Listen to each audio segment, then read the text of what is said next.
One of the biggest NFL betting trends is a lie, and I've got the data to prove it. So there's a bunch of trends and systems that people tell you to blindly bet because they cash, and one of the most common ones is West Coast teams flying to the East Coast to play a morning game. Now, the logic is these teams are 3 hours behind on their circadian rhythm, and they're not going to be able to get up for these morning games, and therefore they can't cover the spread or they're going to lose. But that's just not true anymore. Now, once upon a time, the data did support that, and these teams did lose at a pretty bad clip. But looking at 2016 through 2024 tells a completely different story.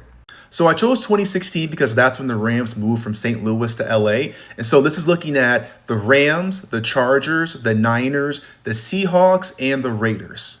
I also left out the Cardinals because Arizona doesn't do daylight savings time, so they spend half the year in mountain time. So just to make it simple, these are teams that are only in Pacific time all year round. Now I have the records against the spread split up by favorite and underdog and broken down by year. Overall, these teams in these scenarios are 82 and 76 against the spread. And then as favorites, they're 38 and 36. And as underdogs, they're 44 and 40. And when you break it down by individual team for this East Coast morning game scenario, not a whole lot jumps out to you. The 49ers, 15 and 16 against the spread. The Chargers are definitely the best of the bunch at 22 and 13. The Seahawks are 14 and 11. The Rams are 14 and 15. And not sure this is a shock to anybody, but the Raiders are last at 17 and 21.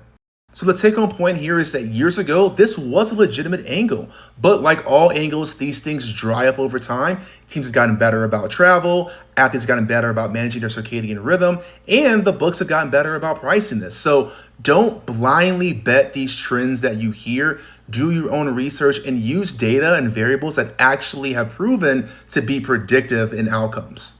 And if you're not sure what those are, be sure to give us a follow. Be sure to check out our website. We've got you covered all football season long with these types of videos, models to predict outcomes for spreads, totals, and money lines, and much, much more. And as always, good luck.